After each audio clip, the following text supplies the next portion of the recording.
Okay, is that working? I'm not sure. I'm not sure if the audio is working. Hello?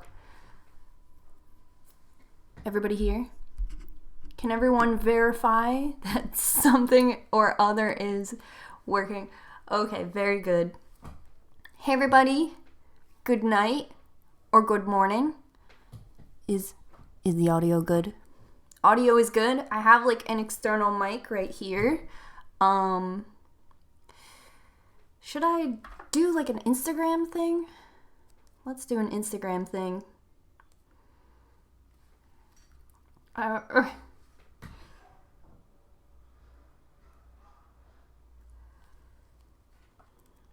Live. Do we all like that?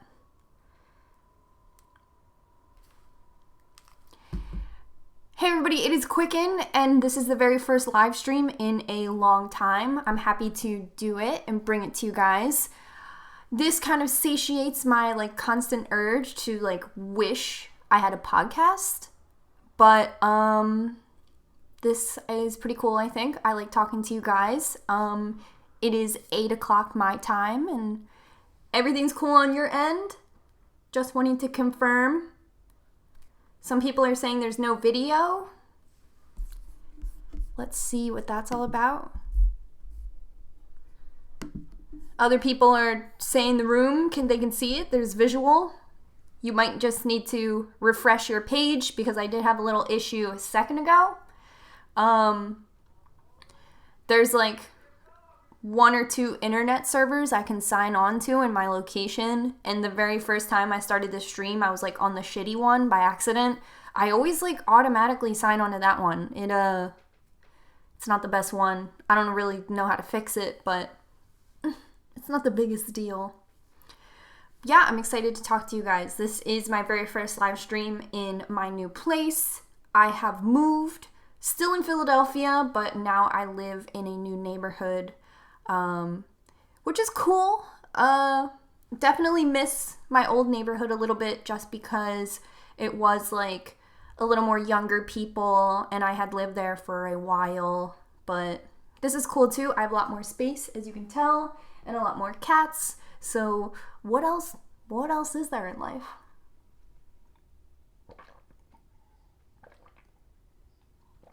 I did get in a little mix-up on my bike the other day, but I am 100 years past that at this point. Some people were more upset than I was. Not to say I wasn't super upset. Some people were upset that I was wasting the police's time. Some people were upset that I didn't like pursue charges anymore, but it just would have wasted my time. All I can really say is I was pretty bummed out. I had no idea that like we were a little bit powerless to the law, unless you feel like what happened to me doesn't matter. But if you say that, then it's kind of like, what does matter? I think one of the arguments was like, oh, Quicken, people are being murdered every day and someone spit on you. Why don't you grow up? And I was just like, what does that mean? That all of us can commit like misdemeanor crimes because there are like crazier crimes? Like, I don't know. Seems kind of crazy.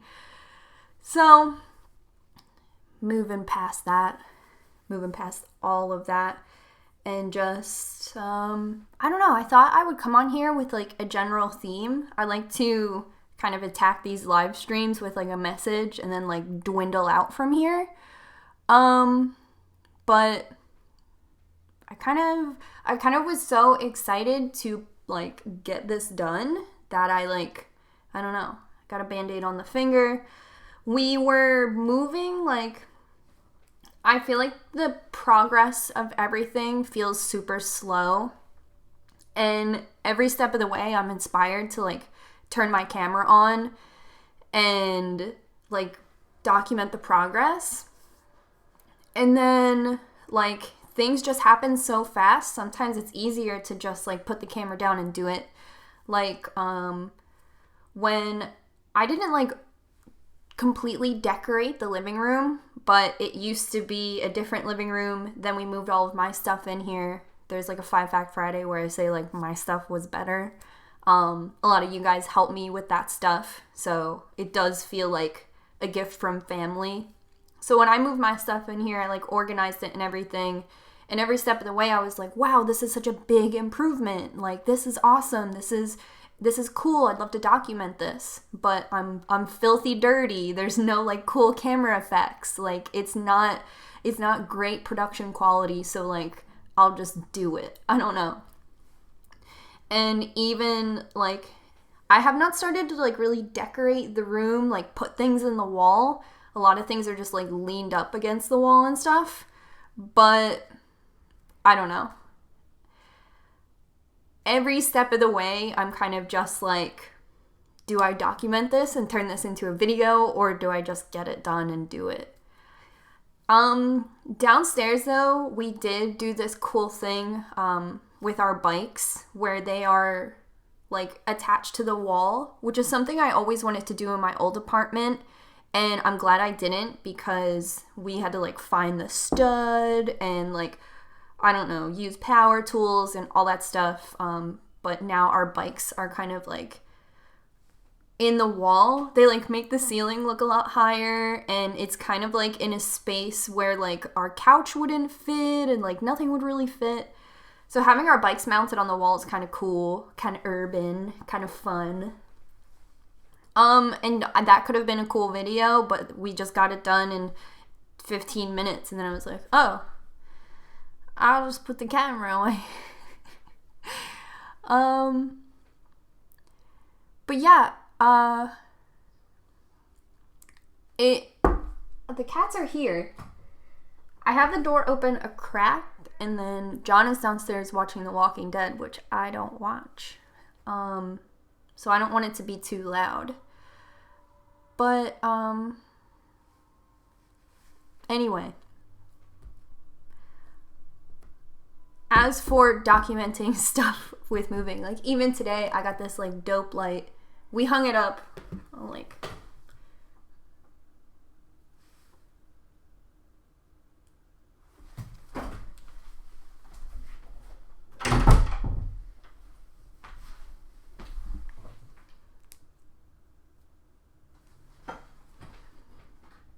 no photos, I just took it.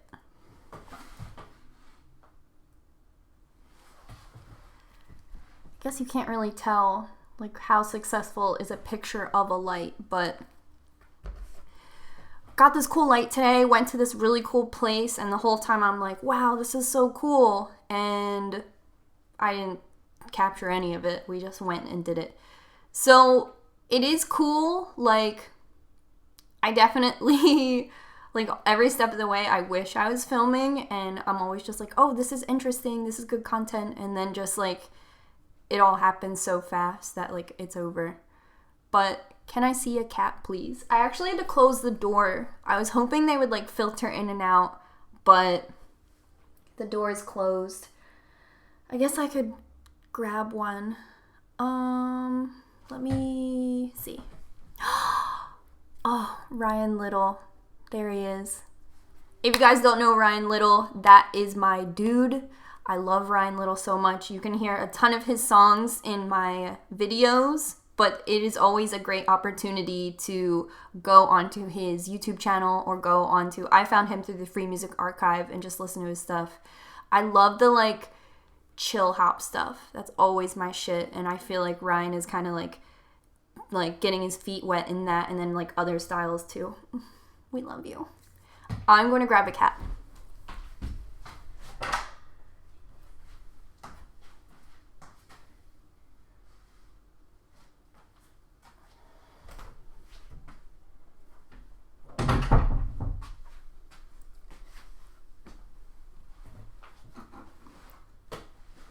So this is Olive.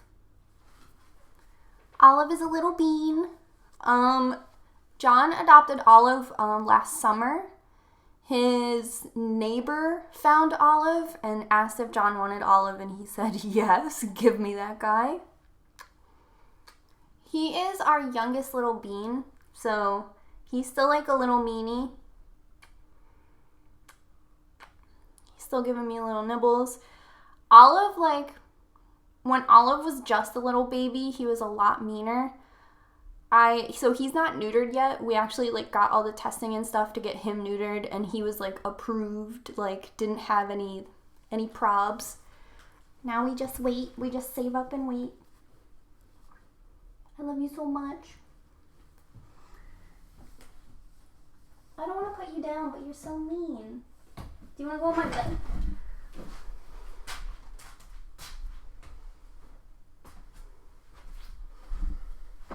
So Olive definitely gets really mean, but he also gets like so cute and cuddly too. Like definitely at night, like after he eats, he'll like come right into my room and just like lay on the pillow with me at the same time.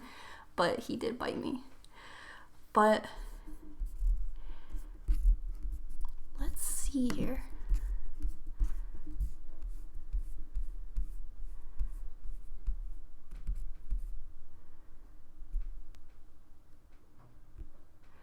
So Emma Wong says, just rewatched the H3 podcast Top of the Week. Bless you for introducing me to Ethan and Ela's channel, and thank you too for the live stream notification. I live for your content and your vibe and everything. Stay gold. Emma Wong. Thank you so much. Yeah, I actually started Top of the Week this morning, and the way I do like my Ethan and Ela podcasts is I'll turn them on like while I'm doing my makeup, or like if I'm in the bathtub. TMI, like we don't have a shower. So I kind of do them in increments, so I started it already. And the cool thing about the H3 podcast is they always have other YouTubers on. Like, I had never watched Shane Dawson until I saw him on H3 podcast. So it's a great way to like get introduced into the platform and really like, I don't know, take it in head on. But I also love Ethan and Ela's perspective. I'm a lot more like Ela, I feel like. But I also feel like I see my personality in Ethan. So if you're anything like me or like vibe with me, it's definitely cool to like, I don't know, watch their podcast and just see how they like talk through YouTube stuff. I never know if like as a YouTuber I just like it more. But I don't know, it's always really cool. Olive, I don't know if you want to be in here or not. I want you in here. His tail is so big. Should I let you out?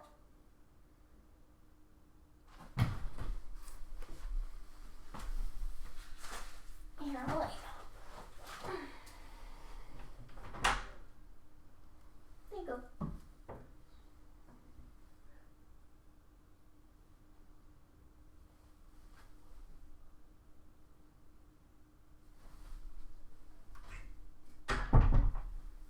There's like a cat bed right on the other side of the door that he was asleep in. So I wonder if he just like woke up.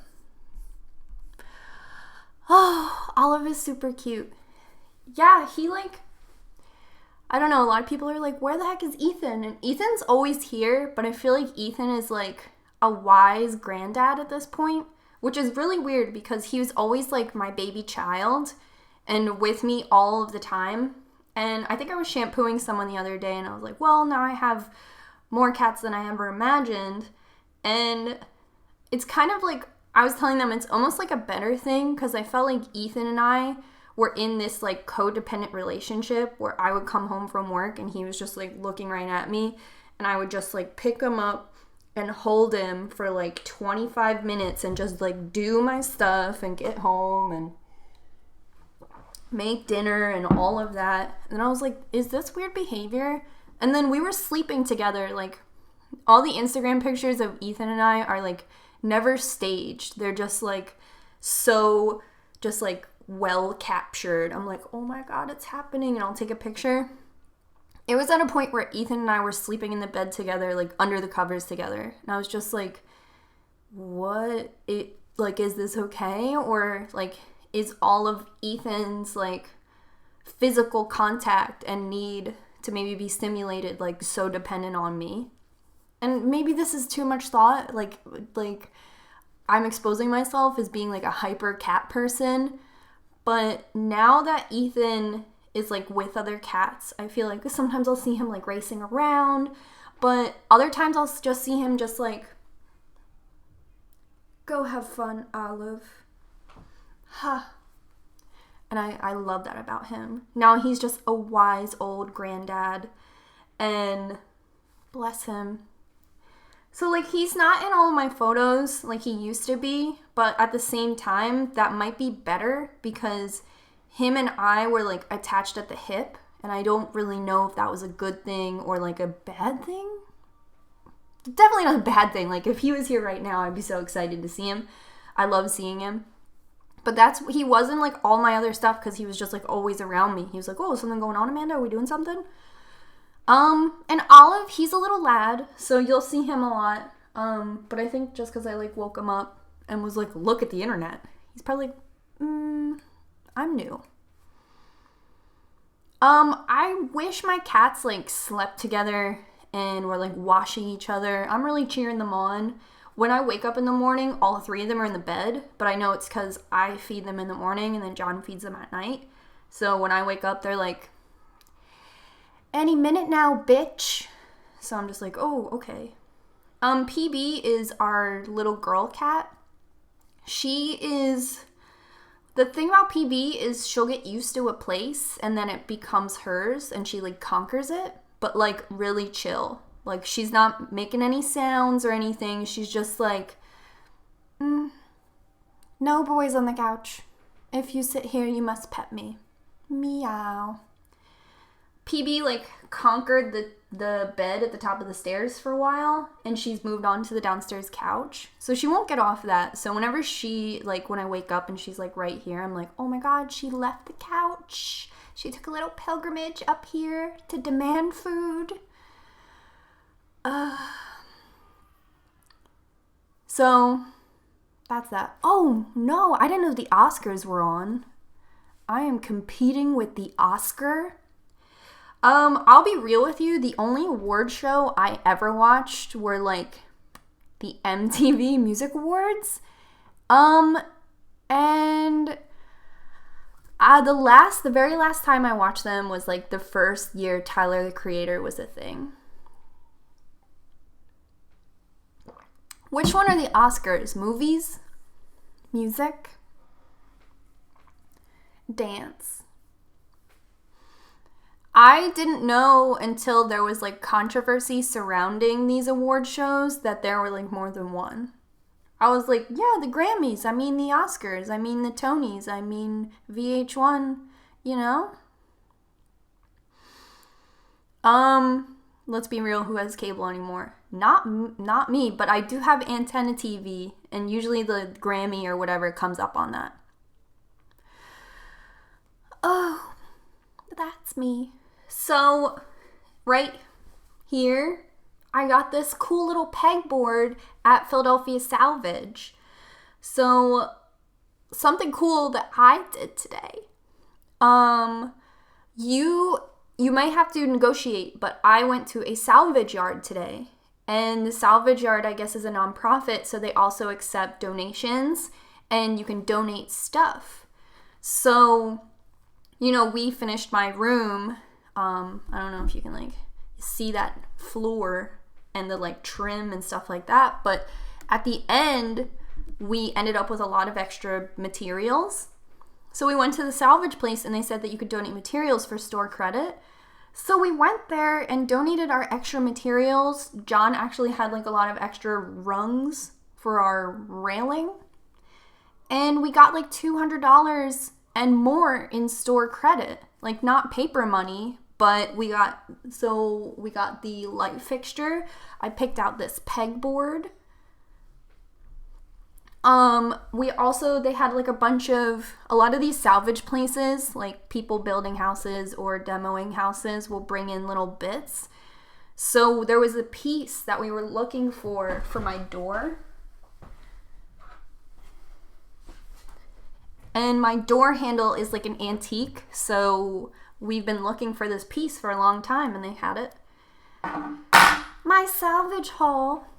So they had a lot of cool stuff there. So if you were thinking of, like, ever retiling something or learning how to build something, they had a ton of doors, a ton of, like, raw mirrors if you ever wanted to, like, frame one. The salvage spot was really cool. A little dangerous, but definitely really, really fun. The woman there was like so cool and helpful. And I went there looking for a side table for like next to my bed. I didn't really find one that I wanted or like that was the correct dimension. But still, like, I really feel like this light fixture was such a steal. I went to Lowe's and Home Depot like 5 different times looking for light fixtures. If you remember my apartment, I just had those like booby lights. So we found some like cool lights for downstairs. And by cool, I just mean like not booby lights, not like 2 in your face. So I felt like I wanted something vintage, maybe something not like so modern. Our house like really isn't super modern. Like John has like a lot of, I guess, fixtures, like the vintage door handle and stuff like that. So it was cool. So going to the salvage spot was cool. Yes, I wish I filmed. I actually like ran it by John. I was like, oh, I might vlog. Like, this is pretty exciting. But then, like, once I was in the thick of it, I was like, I don't want to be distracted. Like, my phone has been on moon all day.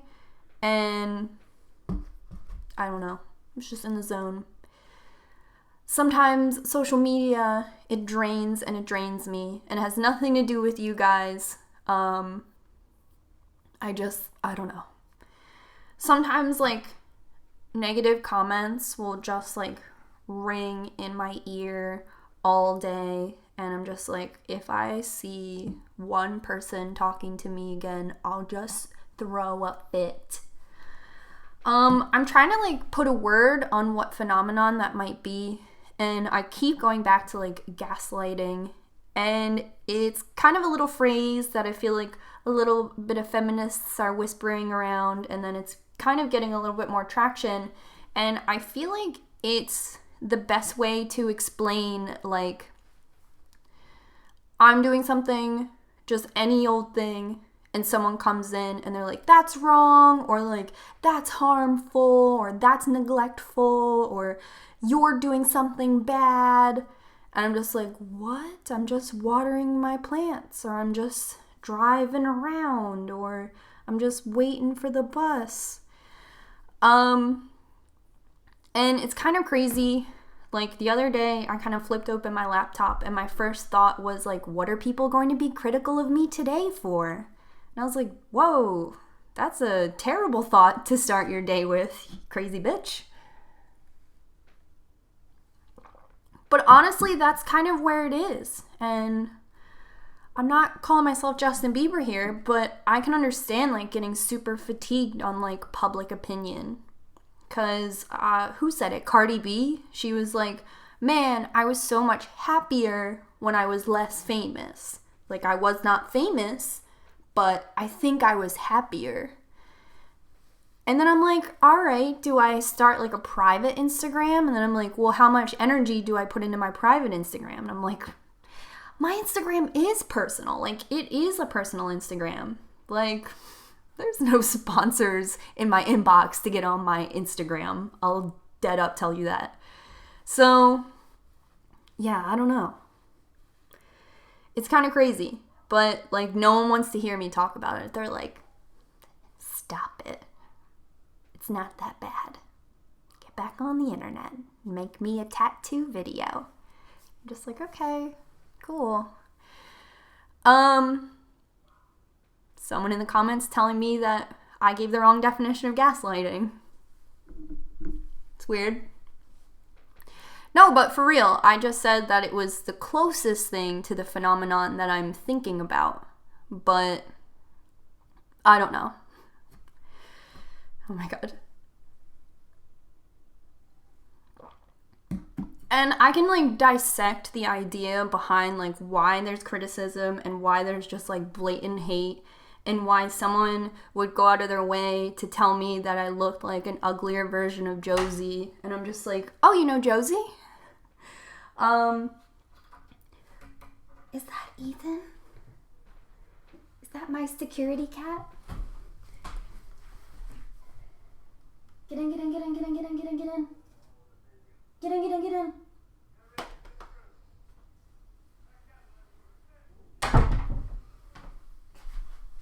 He wants to knock over all my stuff. Yeah, and I don't understand if people don't like you, why they bother watching you. That's what drives me crazy. You can call me a 50 Cent version of Josie, and in my mind I could be like, well, I don't want to be prettier than Josie a single day in my life, so you're right. Josie is prettier than me, and that's the world I want to live in. Don't knock over anything, no. But the scariest thing is, and the thing that like gets under my skin and makes me crazy and keeps me up at night and makes it so I can't operate a vehicle because I'm just like, why would someone say that? The craziest thing is like why someone would continue to follow. That's what's crazy. And that's what like I can't understand, I can't comprehend, and no one's talking about it, so I can't relate to anybody. That's a big boy.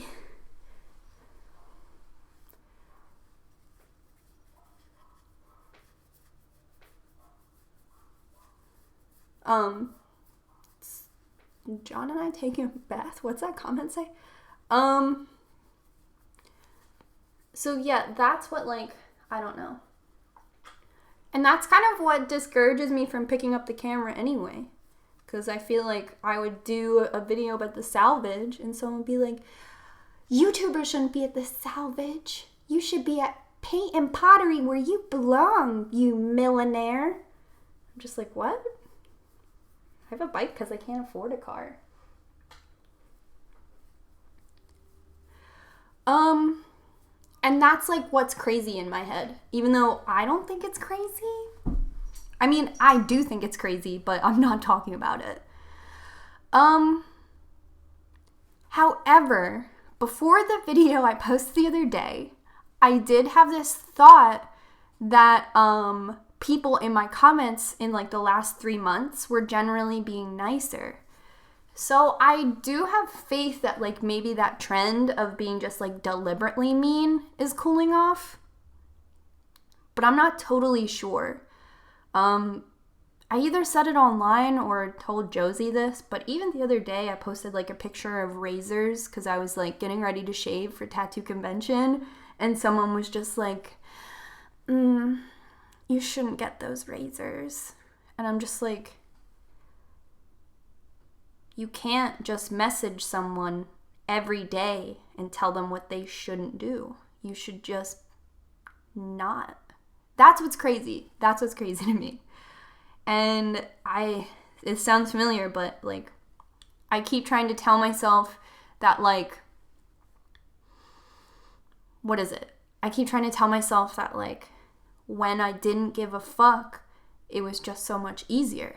And when I didn't care about public opinion, and not like I'm like, oh, fuck you and your rights and your ethics. Not care like that.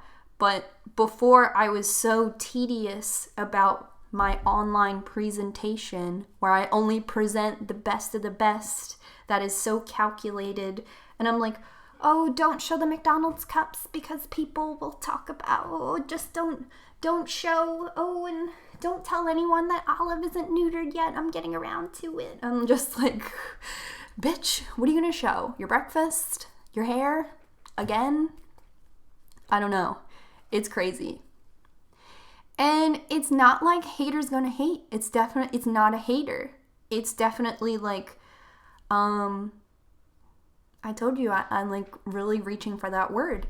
It's just like every step of the way, things I think are right and normal, someone tells me aren't. And I'm just like, I don't know.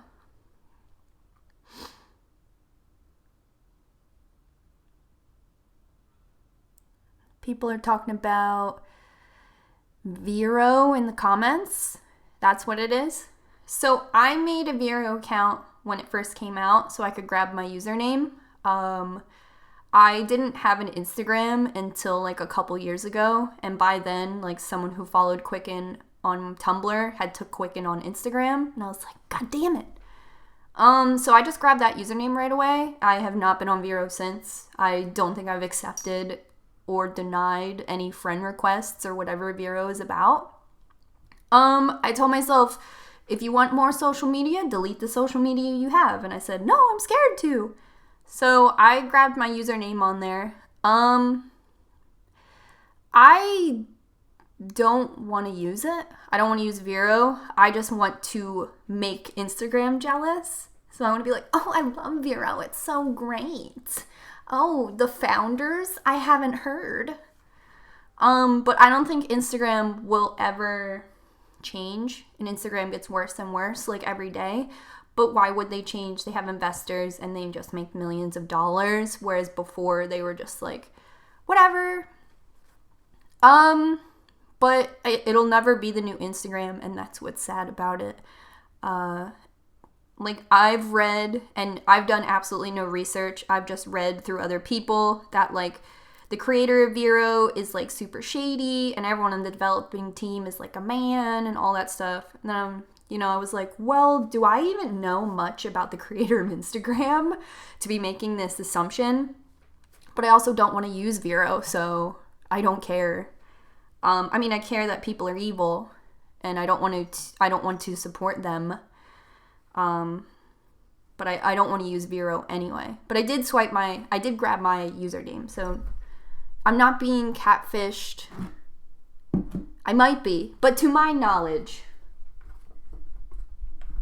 the Quicken on there is me. But I'm not accepting or using it. I'm not using it. This isn't a plug. Don't follow it.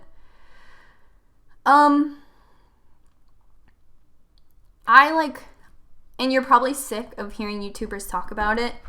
I wish that Instagram was better. And when people were talking about Instagram, like, the algorithm and blah, at first I was like, shoot, that sucks. I don't feel like I'm affected. But I've been, like, at the same follower count, and, like, I know that doesn't matter, whatever. But my Instagram stopped growing, like, on New Year's. It hasn't moved or budged or anything since then. So I was like, oh, my time has come. Stop shaking the table, baby. I don't know why it's not level on the ground. Is that your nose? Are you sniffing? Why don't you come over here? Why don't you sit behind me? Does this look like an appetizing seat? When he gets sniffing, I swear.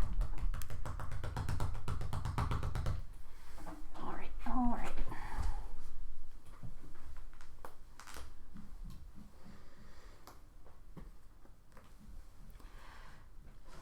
So yeah, I can definitely see, like, there's no growth on my Instagram, but I use Instagram so much that, like, I really can't even escape it if I wanted to. That's why I was like, oh, I hope I can make Vero jealous, and I hope all of us making Vero accounts, like, scare Instagram into putting our posts in chronological order again.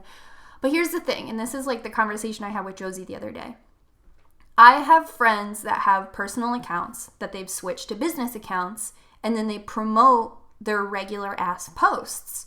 And then I follow brands who also promote posts. So literally the only thing on my feed that I see are, like, ColourPop, Local John, ColourPop, some other brand, Korean Beauty, maybe Josie, because I interact with her account constantly. That's it. Every time, like, when I go on in the morning, that's all I see.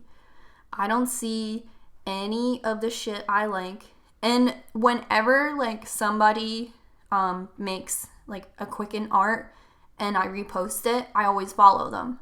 I never see you guys, and I know that I'm following you. Like, here's Lush, like, right away. And then below that, oh, well, tattoo artist, that's cool. And then Lulu's, the next post. And then after that, another cosmetics. And I'm like, do I even follow all these cosmetics people? And then, you know her, she, like, does the eyebrows. Like, that's all I see. I never see you guys. I never see my own friends. Like, I know Melina posted, like, 3 posts in a row the other night. And when I got to work, I was like, how was your night? And she was like, you didn't see my outfit? And I'm just like, I would die to see your outfit. I'm so sorry. Like, and then she was like, because you have all those followers. And I'm like, no, like, I I've purged my account so many times, but now that Instagram gives these accounts the ability to promote their posts for like $1 or something, that's all I ever see. And I've been contacted by brands who are like, I'd love to work with you if you switch to a business account. And I'm just like, I don't think that's fair. And I mean, I'll be real with you. Like, I like doing sponsored content. You guys are chill. It's always cool to, you know, grab a couple extra bucks for what I do. Like, people have told you before, if I do sponsored content, it supplements my organic content, and that's cool. But no one wants to work with me if I'm not a business account, but I really don't think that that's fair. So I don't know what it's like. I haven't updated my Instagram app since August, so I can't do the cool, like, super zoom that, like, turns into purple or, like, save stories and stuff. But I'm just like, this is a broken system, and this is what I know, so.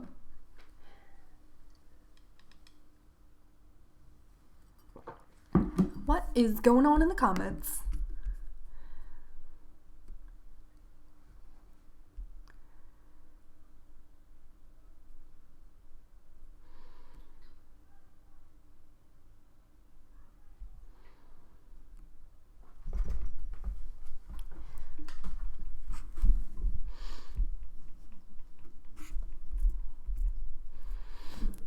Okay, the cat is...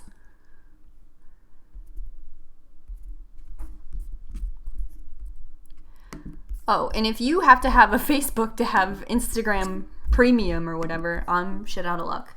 However, I will ask you guys this. Sometimes I go on my Instagram and it's just like, oh, do you want to merge your Facebook followers and friends or whatever? How do I view that? Because it comes up a lot. Is it in settings? Is it in home? Is it in likes? Is it in people you may know? How do you see that? Oh, so it says like connect to Facebook and it'll have like a number. It'll say like 600 people. And I'm just like, is that a fake number or is someone quicken on Facebook? Because if they are, do my dirty work for me, I guess. Tell my auntie what's up. But so someone says, I unfollowed every brand on Insta because it's not worth it. Now I only see our creators I follow. I wish I could see my friends sometimes, but it's better than being advertised to 24/7. It's true. I like to follow, I'll always follow brands that I've worked with, like out of respect. And then I like to follow brands that I would recommend to you guys in case you like go through my followers. It's like not that deep, but I'm like, well, the brands I like, I'll ship. And it's like because of that, like, yeah, like all I see is like ColourPop and then like some Korean beauty. And then like I used to see a ton of like hair stuff. And it sucks because I used to follow like barbers on Instagram and like hair painting. I still follow Guy Tang. I'm hooked. But I had to unfollow all of them too. And now I don't get that education because it was the only shit that ever came up. And I was like, is this social media? Like, what is this? And then, I don't know if you guys experience this phenomenon as well, but I'll be like texting somebody and then at the same time they DM me and it's like a different conversation. Like, I've seen memes about it. We're all on that level. So I can't even not delete or like take myself away from Instagram because I have to check it a couple times a day because my goddamn friends will message me on it too. And I'm just like, And then they're like, you didn't see the thing I sent you? And I'm like, no, bitch. Unless you're Lush Cosmetics, no. So that's like, it's so blatant.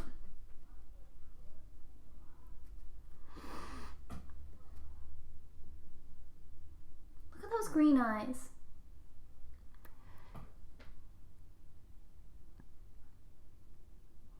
Why don't you ask someone you're friends with on YouTube for social media help like Morgan Joyce? I'm pretty sure Morgan Joyce is fed up too. She does a thing where like if she posts something new, she'll post it in her story because her story is like have more interaction than her her Instagram actual posts. And I just, like, I flirt with that line of, like, where, like, who am I? Is it something I want to do? Like, Morgan is a model, and Morgan has to put her shit out there to be a successful model. I am, like, a goblin who, like, you guys started to follow. So I'm not catching up. I'm not like changing gears. I'm still just like a piece of shit. So I don't know. All creators are suffering on Instagram, and that's true. Like, we're not just all, like, screaming, like, I swear, just check us out. It is a problem. Remember when, like, Instagram threatened to change, and everyone was like, make sure you turn on post notifications, and then everyone was like, stop doing that, you don't have to do that. But then, like, secretly you did have to do that. That's just where we're at. Look at that little mouth, it just flaps open. There you go. Off to school.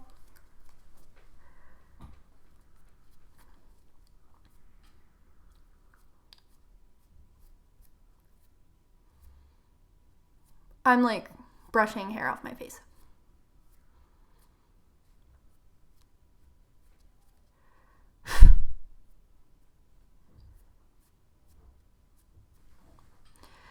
I'm reading some of the comments. They go by so fast. Thanks for understanding here.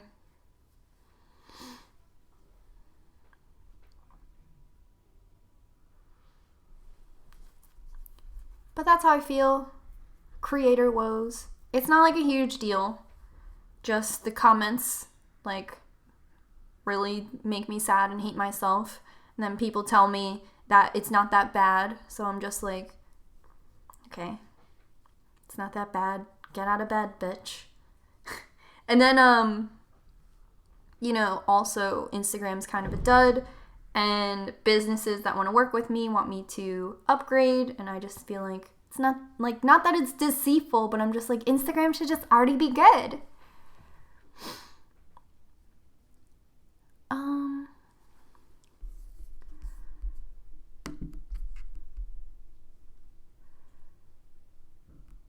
Quack, how would you feel if someone got a tattoo with Ethan? My friends and I love you, girl, but Ethan is my favorite.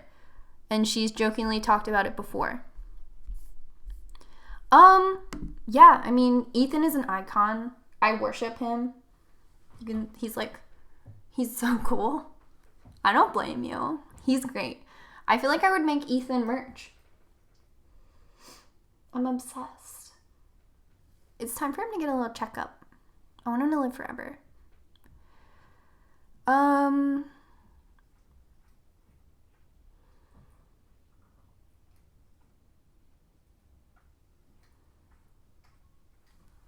Would I get an Ethan tattoo? I don't really know. So, this probably is, like, none of my business to talk about, but one of my coworkers, her cat, like, became ill, like, out of nowhere. And then between, like, a 4-day span, they were like, she has a good chance. She just needs to be on this medication. She's dead. And that's, like, a really real and scary thing for me. So, like, I don't know. Not that I think that that tattoo would, like, jinx it or whatever, but I just think if he died and someone messaged me and was like, now you're stuck with that tattoo, I would just die. I would just be like, well, time to delete my YouTube channel and my empire, because I just got the meanest comment that pushed me over the edge. And I know all of you have been waiting to top off each other, but he wins. No, real shit. I love Ethan. There is a tattoo I've been thinking about getting for my cats, and I'll probably just, like, keep it private until I punk myself into doing it.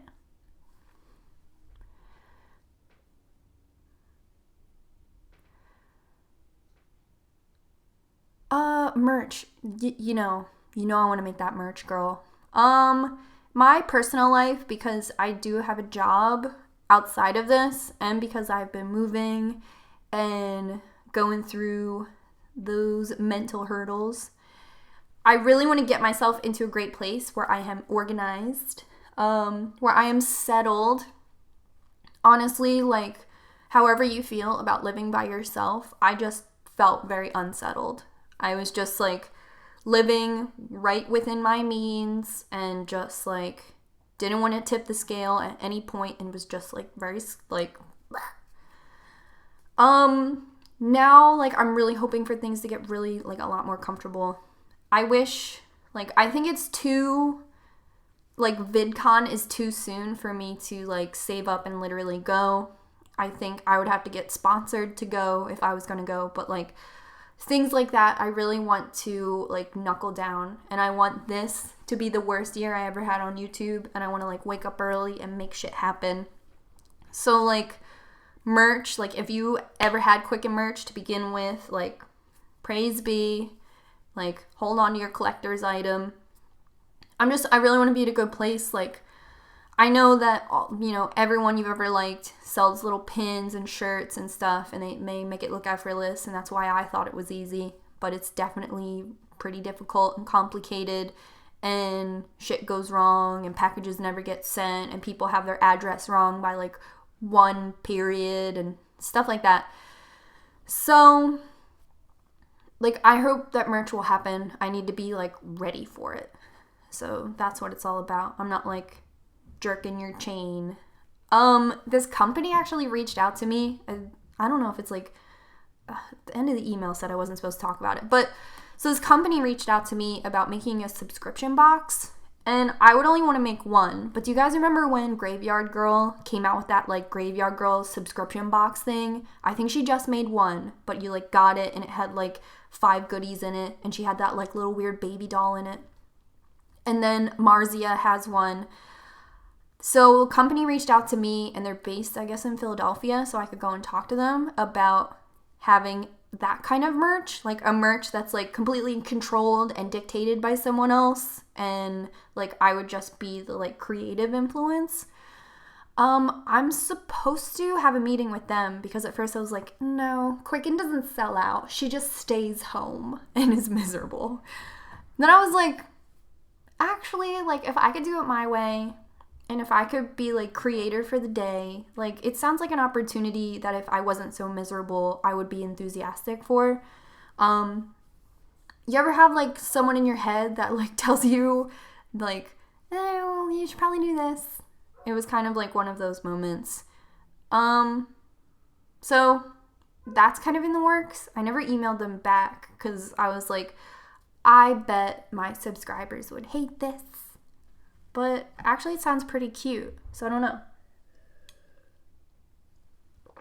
I'm not getting a new P.O. box since I've moved because my P.O. box isn't like a central location to where I live. I always have safety in the back of my mind, so my P.O. box was never near my house anyway, so that's not a problem. I have my P.O. box paid up to until 2019. So I couldn't move it if I wanted to. I love the people there, and they know me by name, and I know their names, and I come in and we laugh, and I feel safe and everything like that. So I would stick with them regardless unless I moved out of the city. So they're great. And my P.O. box is like an actual address, so that's cool for me. I can have like business shit sent there. And once I like grow up and get all my shit in order, I'm going to be happy I have that. Also, TMI, can't have packages sent to this address anyway.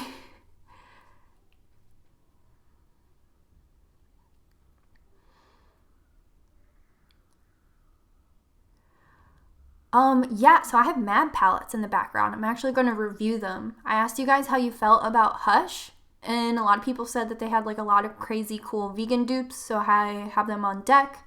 I actually started editing a video this morning, so that video comes first, and then probably like a little bullshit videos in between, like, and then that. Hey Quicken, do you ever do Tattoo Talk Tuesday live? No. I don't know if there's any interest for it.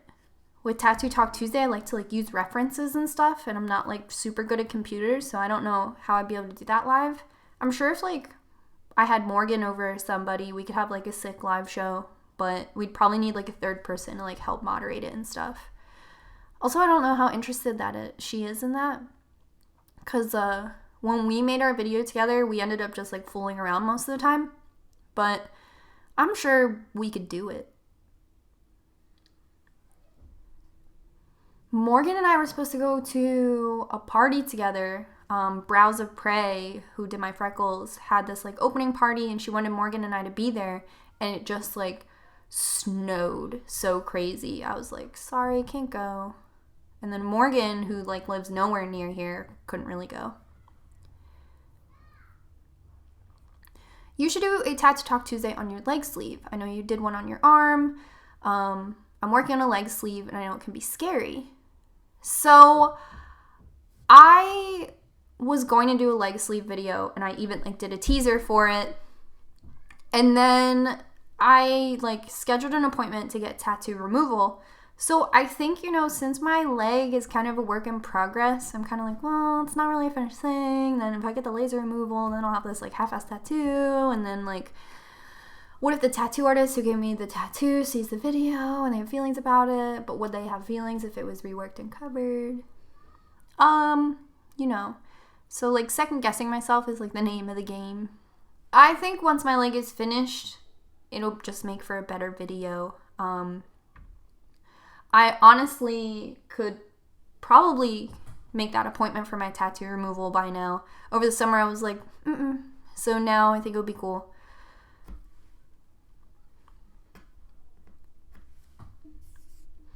I would love to do a pin collection video. Somebody came to the tattoo booth at tattoo convention. They're like talking about pins, and I was like, yeah, I always want to make the video, but I buy like 2 pins a week, or like pins are sent to my P.O. box very often as well. So I'm just like, every time I think I'm gonna make the video, I don't make it.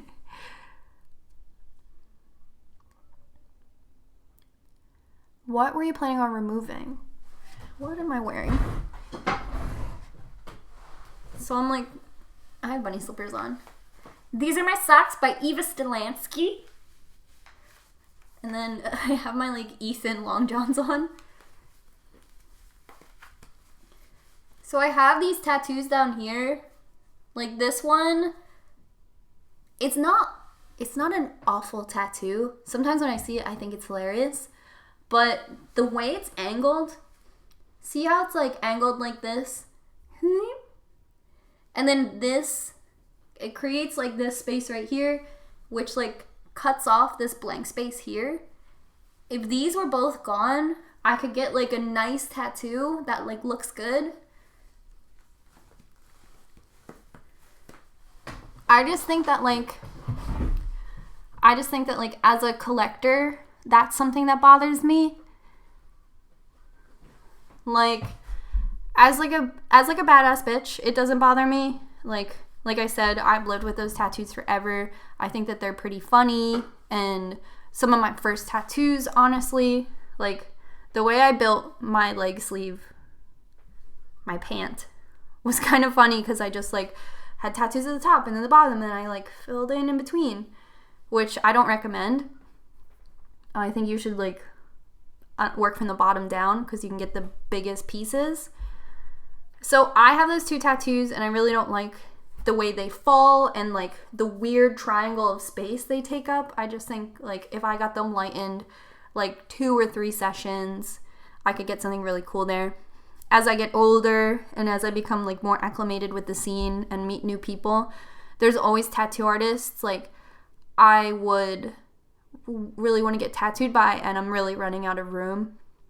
So I would love to like get that removed and just get tattooed by somebody on my list, and that would make me really happy. Whereas like both of those tattoos were just done by people who it was like whatever. They were like cheap tattoos when I was like broke and had no tattoos, and I'm just like not like that anymore. I bought you guys probably know my tattoo removal artist. His name is Mike at Go Tattoo Removal in Allentown Bay. I actually bought sessions on Black Friday with him, so I got a really good deal on tattoo removal.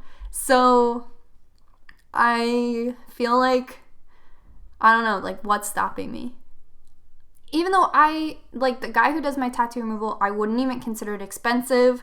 I would say if you live in New York, Delaware, Maryland, New Jersey, I would say it's worth the drive to go and see him, honestly, because he charges $200 a session, and he would take both of those tattoos off of me. He wouldn't charge per tattoo.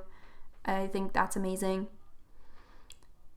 Do you think it's possible to avoid getting a bad tattoo? I know people get ones they regret, but do you think it's possible to gauge an artist's quality every time if you're careful? I feel a lot of confidence. Mark Cross has tattooed me for years, and I feel really confident that he wouldn't give me a bad tattoo based on his ability. I think if there was a way I could get a bad tattoo by Mark, it would just be maybe if I got it in a place I didn't want it. I don't know, like, so much goes into it.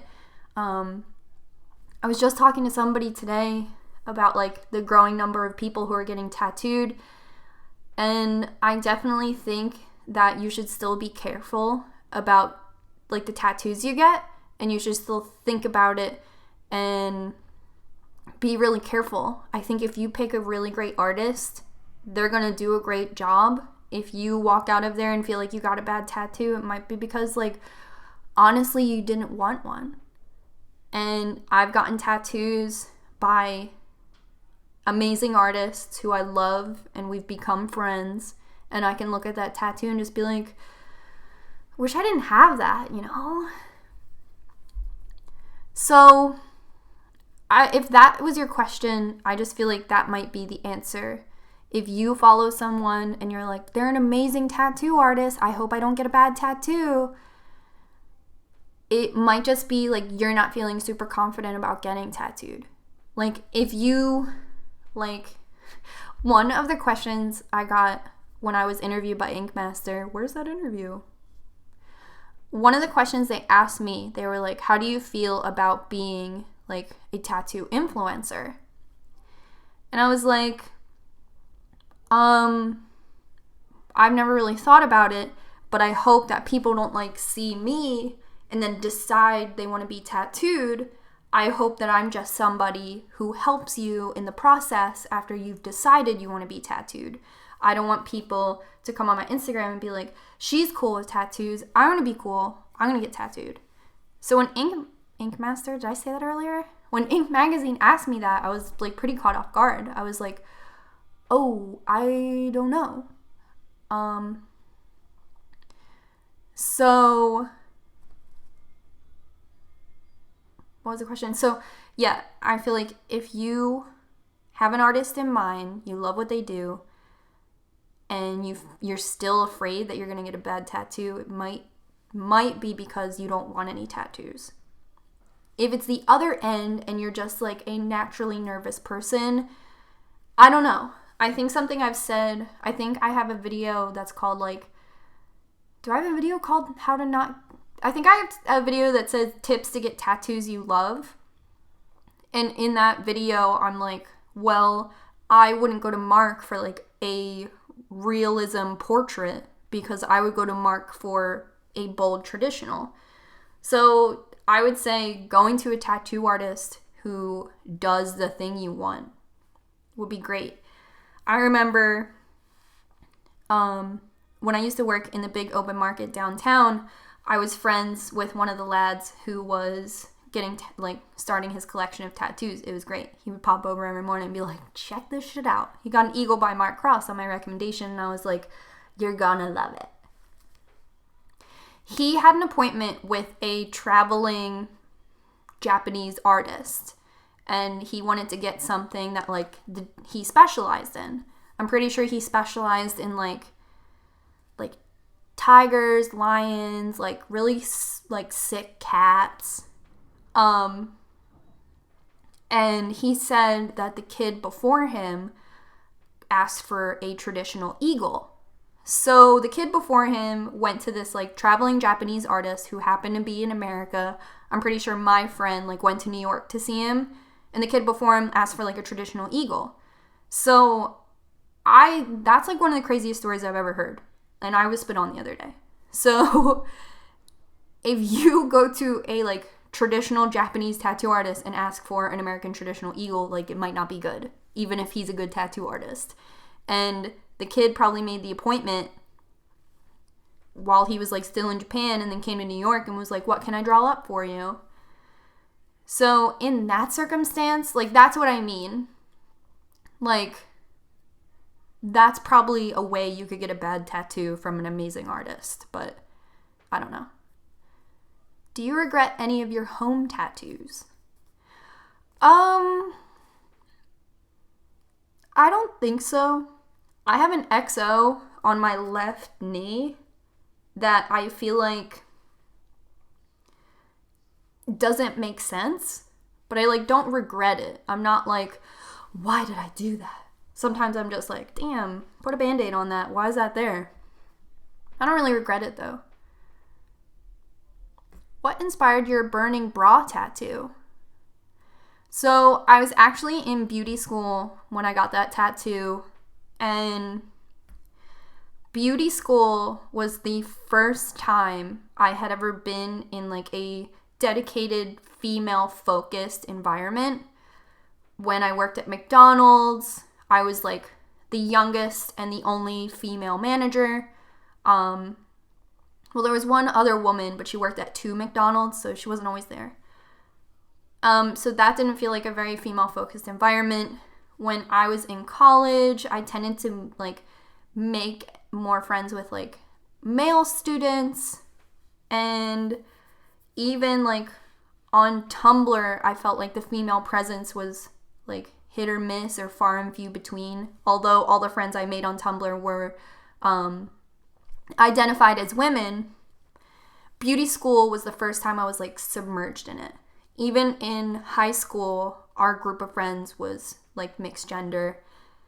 So it was the very first time. That's what I'm trying to say. And it was the first time I had spent so much time with women. It was the first time I was like hearing women talking about like very designated female problems, like single mother problems, like health related problems that are like traditionally like for women, breakups, moving out, like I don't know, just like it was the first time. It was the first time I had hung out with people who like had sisters that they were like very good friends with. My friend growing up, her sister was just like a little older than us, so even that relationship didn't feel super familiar. What I'm trying to say is like all the teachers were women, most of the clients were women. Very first time. When I was in the thick of it, I never wanted to leave. Even now, the salon I work at now, everyone identifies as female, and I couldn't live without it. Like the shampoo girls who I work with, we are like such a united front, and it is like female driven things. Like I had a conversation with Corin the other day about why her sister was so upset that Corin borrowed her sweater and went home to Philly with it.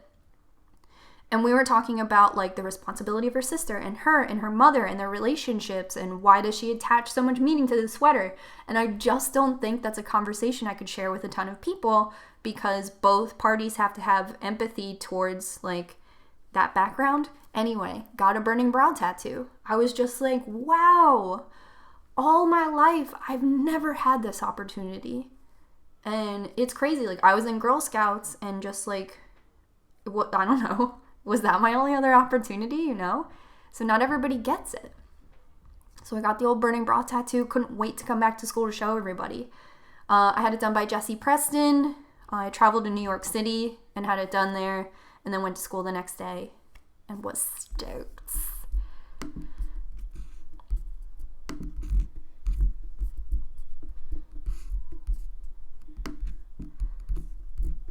Hold on, gotta get in the comments.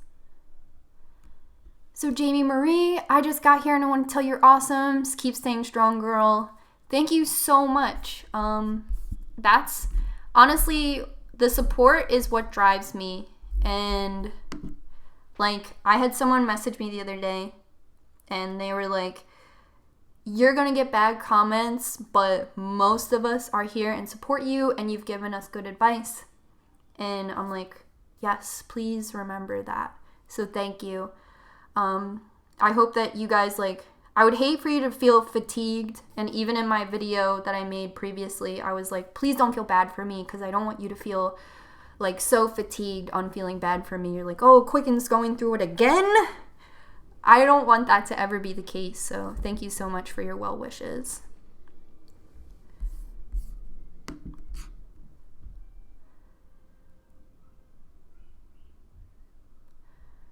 Checking out some comments.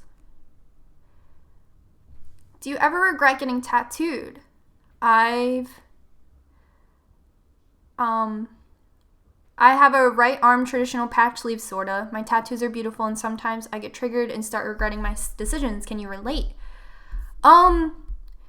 Yeah, I mean, I think that, like, I can definitely relate. Sometimes like it's worse in the summer. Recently, I've been like really loving my body, but I've been keeping that chill. But I definitely feel like a lot of tattoo regret. And I remember over the summer, I think Mark Lanke and I were sharing a beer, and we were joking about like being ruffians, like even though we aren't. And we were like, yeah, all these damn tattoos. And he was like, wish I didn't have a single one. He kind of talks like that. And I was like, me too. And he was like, wait, you too? And I think it's this like romantic idea of like what's on the other side. Grass is always greener. Like, how would our lives be different, and what lives would we live if we weren't tattooed? But you can't change your mind. I mean, at this point, I can't really go back. I can get laser removal, like I totally can. I follow a makeup artist on Instagram who is getting all of their tattoos removed just because they've started a different life and that's what subject they're on. I really want to carry my tattoos throughout my life. Like, obviously, I could change my mind at any moment. There's like I know there's like a post on my Tumblr that's going to haunt me for the rest of my life about like being a modified grandma, and now I wear none of my piercings. Regret is always going to stay there. I feel like, you know, I've already felt like, what am I going to regret moving into this house? Am I going to regret ending my lease at my apartment? But that's just something like some people just have like intrusive thoughts, and that's definitely one of them. I'll definitely have intrusive thoughts all the time. And a lot of them are dictated just by like sensory overload, and maybe you just like saw someone who you were inspired by or viewed as beautiful, or viewed as cool, who had no tattoos, or maybe had very minimalistic tattoos, and that's not the route you went, and you were like, I should have done that. But like I said, those are intrusive thoughts. They might not necessarily be your own, but yeah, I have them too. I definitely, sometimes I'm like, damn, wish I had no tattoos and a car instead. Fucking back tattoo, cool, you ride your bike. But that's just how I feel. I think it's natural, or something's wrong with me, but we're on the same page.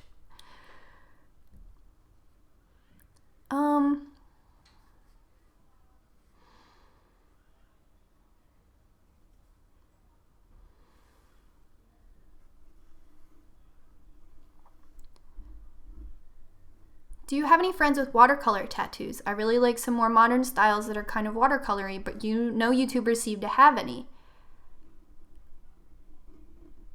I don't have any watercolor tattoos, and I don't have any friends that do either. A couple people are tattooed in my salon. Josie just has traditional tattoos.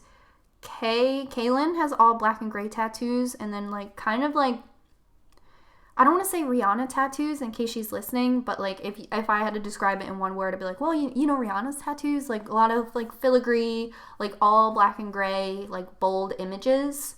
And then that's kind of, those are the tattoos Melina has too. Melina does have a David Bowie tattoo that isn't hard outlines. It's just like the lightning bolt with no outline, and then like his hair. So that's kind of like that. But I don't know any YouTubers who have it, but if you want to go for it, do it. If that's like something you're set on, by all means. I don't know many YouTubers who have these bangs. Are you thinking about changing your content? I have ideas all of the time, and it's not like I feel super restricted on them, but it is easy to make the content that I make now because I'm used to it. There is this video I really, really want to make, and I feel like people are going to be like, what the fuck is that? And then there's other videos I want to make that I just don't know how to make yet, so the first couple are going to be bad, and I'm like not looking forward to that. But my content's not going to like change, like turning a light switch. I think it's just going to manifest with me. I told John that like, I feel like, and I love Bunny. She's one of my favorite YouTubers, one of the oldest YouTubers I've been subscribed to. But I do feel like, maybe it was like 2 years ago, because I remember I was at John's house, sitting on a chair, and I was just like, man, the comment section is like really like hurting Graveyard Girl, and I think it's dictating her content, and I never want that to happen to me. Since then, she's been like, I don't care, I'm making this video. And that's always been really chill. So she definitely like worked through it, and it gives me a lot of inspiration that like I'll work through whoever called me Ugly Josie. I'll just like work through it. But I never want to get into a position where I'm trying to please my audience because they're mad, because you can't do it. If I went to dissect that comment that was like, your new haircut looks like an uglier version of Josie, I would be like, oh, are they trying to give me advice? They're like, oh, don't get that haircut again or you'll look ugly. I'm just looking out for you. And then I'm like, okay, I'm going to let my hair grow out. And I'm going to get extensions, and then that person will like me again, and they'll unclick the thumbs down. It's like, girl, you're not going to please that motherfucker. Why are they here? I don't watch any YouTubers I don't like. I think it's crazy. It's like that Leafy syndrome. Like, he has so many views because people come on there to be like, you're terrible. And I'm just like, okay. Do I cash in on that? No. Do you still have your license, and do you think about getting a car? Yes. So I still have my license. The other day, John and I drove to Baltimore? And then we also drove to Delaware. So we drove out of state to buy pieces for the Bronco. And John was like, oh, once I get a new motor in the Bronco, I think that you should start driving it. And I was like, all right, yeah. The Bronco's like really big though. And it is stick shift, so I would have to take stick shift driving lessons again. I would love like a little cutie car or like a Jeep to just drive in. I think I would go home a lot more often. I'm actually like, not an argument, but I'm kind of in the doghouse because I haven't gone home in a long time. And I was supposed to do my brother's hair, and I was supposed to see my grandmom and like all this stuff. And I just like, with moving and everything, I haven't gone home because it takes a full day. It takes 2 hours on the train there, 2 hours back. It just like is a full day. And I haven't had a full day to dedicate to anybody. Like, I'll film a video, then I did have my hair cut, which is leisurely, but like, also I needed it because now it's not damaged on the bottom anymore. It like can move. It's not like a stiff. What was the question? What was I talking about? Anyway, I would love a car so I could go home. But there's so much stuff I do in the city that I don't really need a car for. So I think I would love a car to do out of the city stuff. but it is like a lot of responsibility, and definitely like financially another bill to pay. And it would be buying the car and then the car insurance, which is high in my city, gas, whatever, and inevitably whatever happens to my car. And there's not parking on my street, so the car would be good luck. Good luck out there. It seems just like a lot of trouble.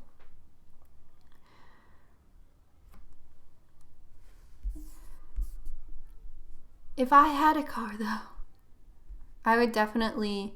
I was supposed to do a video with one of my mutuals who lives in Rochester, and when I looked it up, it's like the Greyhound would take all day, and I would have to spend the night at her house, like if she let me, and then head home. And although I think it's like a really good video that I really want to make really badly, and when I hit her up with the concept, she was like, praise be. If I had a car, I could just like do it.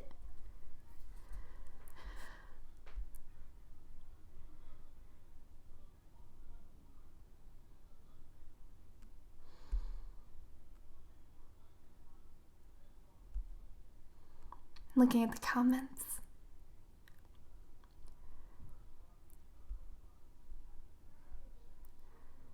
Quick in kitchen. I hear you.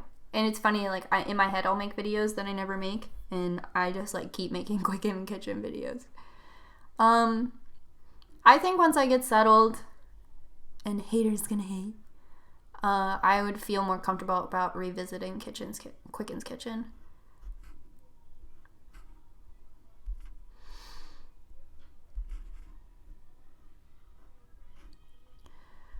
For your hair, was there a specific shade that Kay used? I really love the shade of blonde, and I'm thinking about finally becoming a blondie.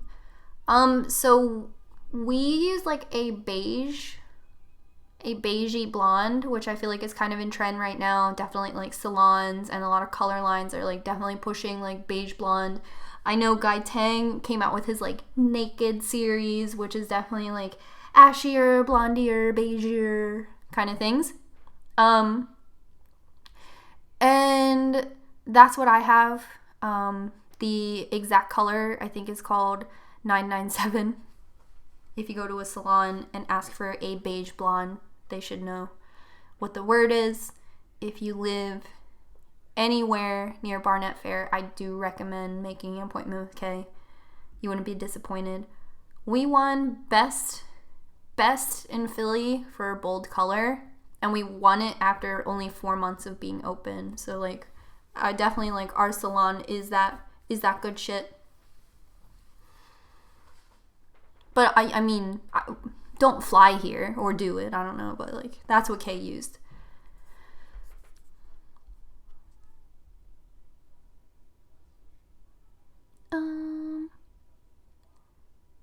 When or how did you decide to get your plugs sewn up? So I had my earlobe reconstruction surgery, I think about 3 years ago at this point. I think it had to have been 2014 because we were in the Bronco. I actually decided to have them sewn up. I have an FAQ all about it in one of my videos. If you search on my profile, and search just like earlobe reconstruction surgery. Those videos were demonetized, but still good content. No ads. That's great.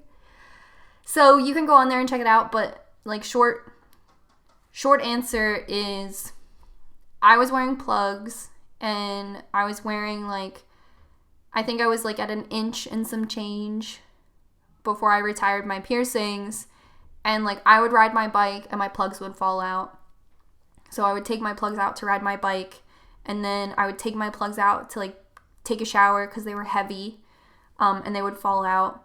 And I didn't like the look of the open plugs anymore at that size. I like the look of the closed ear, like closed jewelry, which is heavier. I didn't wear silicone jewelry. I just wore like natural jewelry that like came from the earth, a stone, a wood. So that was like what I was into. and that jewelry was just kind of hard to maintain. My ears just like kept stretching. That's why I say I was like at an inch and some change, because I just like don't know what size I was at. So like I said, it was like taking off my plugs to ride my bike, taking off my plugs to take a shower, take off my plugs to go to bed, and then I would wait like 3 days to put them in, and then that just became a week, and then I just like stopped reaching for my plugs and just wasn't as enthusiastic for them as I used to be. Hadn't ordered new plugs in like over a year, hadn't gone to like infinite body piercing to like lust over jewelry in so long. When I saw that Sampa von Cyborg was going to have an American tour, I tried to get an appointment with him. Maybe it was like 2013, and I missed it. So and kind of 2013, it was like kind of on a whim. I was like, girl, send that email. And I did, and I had missed it. So when 2014 came around, I sent him the email again, and I got the appointment. I recognized that it was really hard to get an appointment with him. I recognized the like opportunity I had just like kind of scored, and did it. I had been working at my job at the coffee shop for a little while, and I was just like, I really don't spend money on myself. I really just pay rent and eat food. So it was kind of like an investment. At that point, it was the very first time I had ever spent $1,000 on a thing. I sent that money to them via PayPal and was like, okay. Then the day came and I loved it. So honestly, I don't regret it. I never did. The day I had it done, I was like excited, and it was the first thrill for having like a new piercing I'd ever experienced, and it was like the anti-piercing. So I don't know. And I was like reliving this the other day. We went to Montclair because we had to travel out of state to have the procedure done. So when we were driving back, we drove through New York, and we drove through Montclair, and we like looked, and there was a vegan restaurant. We stopped in it, and I remember I got out of the car, and I felt the wind hit my ear and like have like a little resistance, and like I remember that feeling. So that's how I decided to have it done. I went like 2 years without ever wearing jewelry. I felt like I didn't like, although the hole was like nice and like a nice triangle, and my jewelry sit in my ears well, and like all of that was calculated and nice and perfect, I just didn't wear jewelry anymore. Took everything out. And that's how I decided. Let me just look in these comments real quick.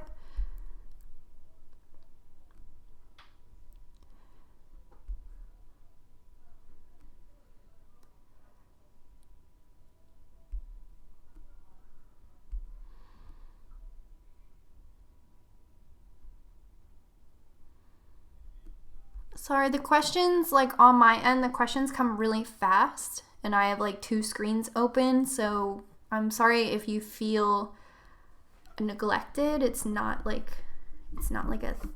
not trying to make you feel that way. I didn't realize my computer wasn't plugged in this whole time. We're getting to the danger zone here.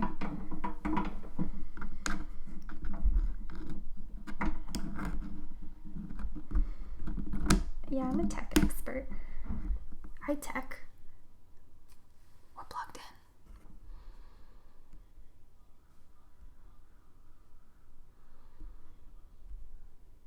We're just looking in the comments.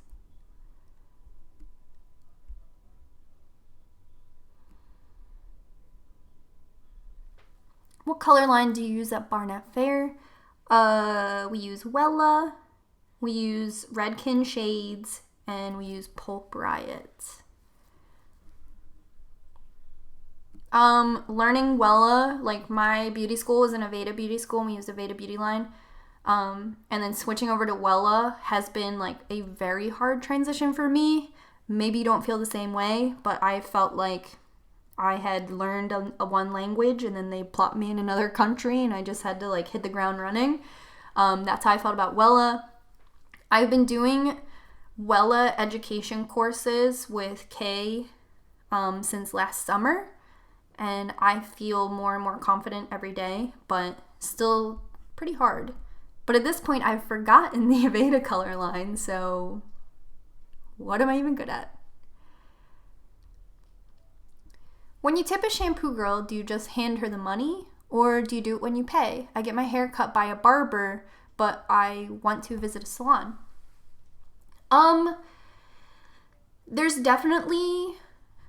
There's a lot of different tippers out there, and they're all right. I welcome all of them.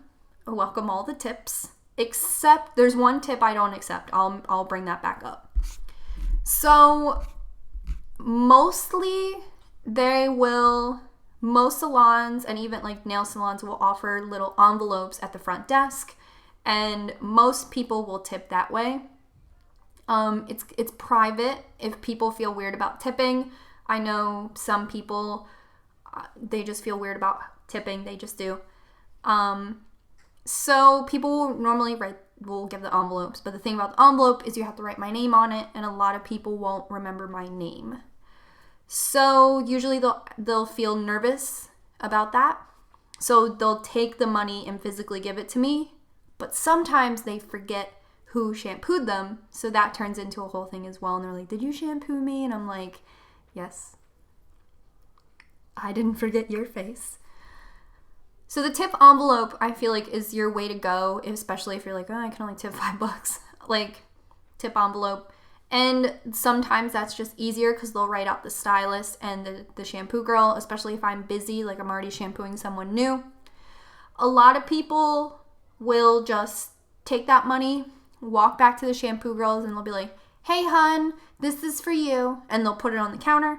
Some people will physically put it in my pocket. So I tend to wear an apron because that pocket's loose. I've had a couple slide through the back pocket, and I'm like, ha. Dude, work on that dandruff. All of these are acceptable, I suppose. What is not acceptable? I guess what sort of isn't acceptable is giving the stylist both tips, because not at Barnett Fair, but like it is a little confusing, and like so much stuff is going on. Like if you give your stylist $20 and then a $5 and you're like, the $5's for the shampoo girl, and they just put it in their pocket, they're busy, they might forget, which is an honest mistake. Or just like if you give them a 20 and a 5, they might think the whole thing's for them, so don't do that. And there used to be this one guy at my old salon who would put the tip on the back bar and just not say anything. He would just, like, before he left, even if no one was back there, he would just take his tip and leave. And it would get so bad that I was like, who's that for? And he'd be like, huh? And like, just tip no one. Because when we find like $2 crinkled up on the back bar, we're like, who's that for? It used to get so bad. Like one time he tipped a $5 and we split it like $2.50. And we figured out it was him, but for the longest time there was just like money crinkled up there. And we were all fighting for our lives at that salon. So I was like, whose is that?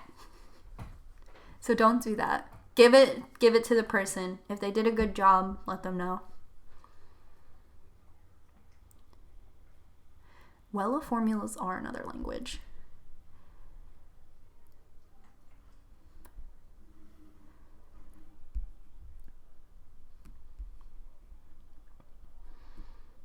Everyone is saying goodnight. Is it late? Oh, it kind of is. How long have we... Oh, an hour and a half.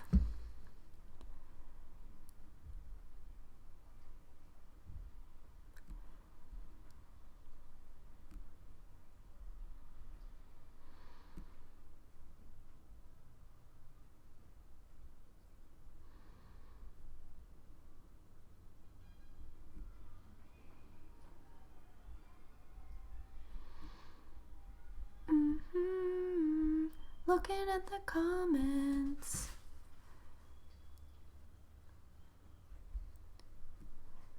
Any tips on how to find things for a new place on a budget? I'm moving out and I love the way you decorate.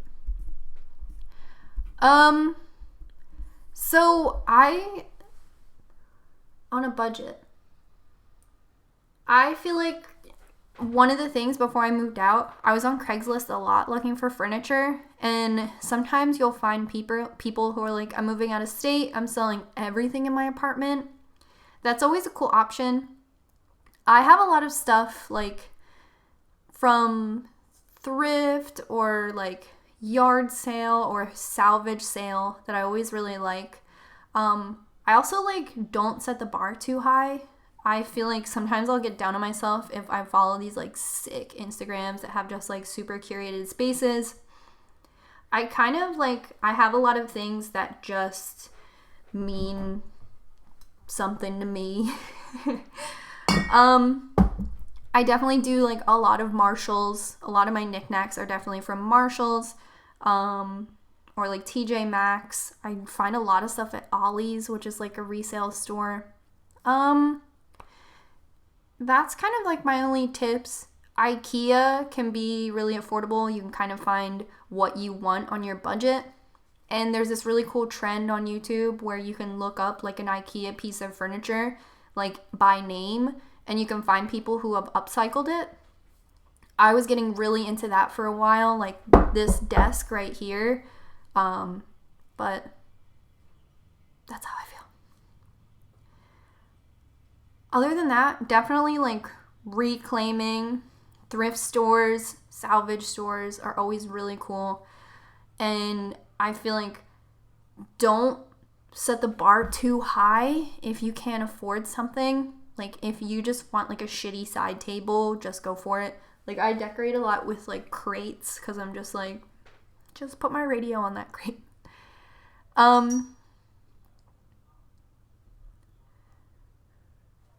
What videos are coming up? So I have a makeup video coming up. Hi, so small and weird. I have a makeup video coming up.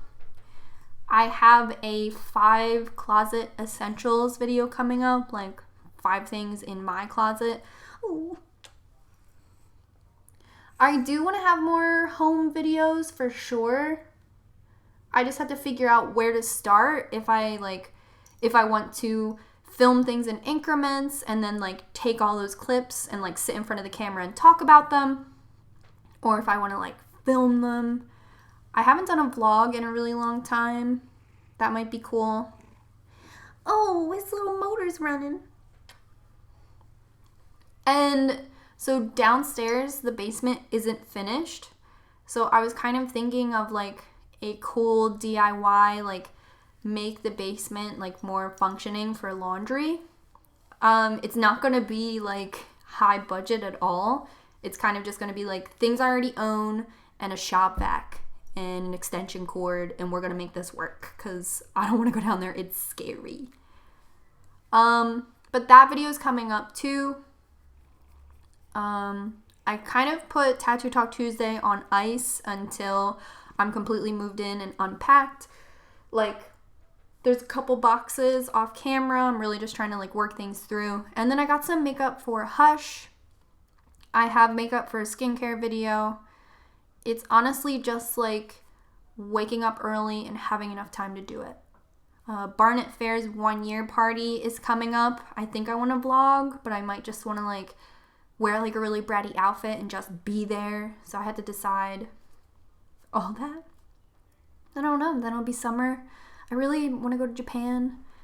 There's this ad I keep getting on Instagram that's like direct flights, $615. And I'm like, who wants to sponsor me? I will wear head to toe your brand if you send me to Japan. Yeah, I don't know. I would love to do more sponsored content for like people, like local people or just artists, or just like I have this fantasy where somebody just sends me like $100 Hot Topic gift card and they're just like, I just want to see what you would buy at Hot Topic. Make a video. just mention my name. And I'll be like, okay, yeah. If they're like, oh, what would you do with $50 for Target? Make a video. I'll be like, okay, yeah. I know Graveyard Girl did like, I spent $13 at Target. This is what I got. She like made videos like that. For $13 at Target, I would buy 2 boxes of macaroni and cheese and a hot chocolate from the Starbucks. That's your video. I'd love to do like more stuff like that, like challenges, but like challenges like that are more interactive with my audience. Like somebody's like, I dare you to go to the Grand Canyon. I don't know. I have this like, I wrote this like post for Instagram and then I chumped myself out of it. But it was like a post where I talked about like taking more indie sponsorships. The word sponsorship sounds scary, but it's just like influencer marketing is real. Like this was one of the coolest things that's ever happened to me. I mention it. Sorry, Ethan's on the table. In my old filming space, I had books on the windowsill. And I remember I got a comment that was like, I looked up the books on your windowsill. And I was like, that's so cool. And that's undeniable. So I would love to do sponsorships like that. Like, not like Quicken's begging you for money. But like I said, if someone was just like, my favorite store is, John and I went to the mall the other day and there was the Body Shop. I'd never been there. And it was so cool. They had like this big mural inside of the Body Shop with like no animal testing. I would love if someone was like, you've never been to the Body Shop. I'd love to see what you would haul at the Body Shop. Because let's be honest, there's not a ton of sponsorships I'm going to get in my subscriber bracket. But like, I think that would be so cool if I was just like, I don't know, Mary from New Jersey sent us a gift card to go to the Body Shop. So John and I are going to go to the Christiana Mall and this is what we bought. You know? But I don't know how that would work. Is that legal? Is Quicken begging for money again? That's kind of what I'm at. If someone was like going to shopping spree at IKEA, I'd be like, yeah, dude, I'll drop your Twitter and your name and your brand and your Depop, whatever you want. Ethan, he's here. He didn't go anywhere. Somebody was like, you should take the bell off of his collar because it damages his ears. I didn't know that, but the day I got his bell, I opened it with pliers and took the ball out and closed it back up. So the bell doesn't ring. Because he would like play with it. I was like, no.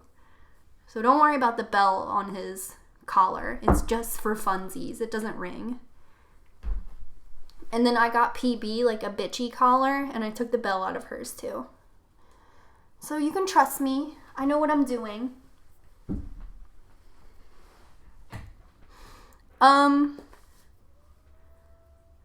Sorry, the fur like gets everywhere.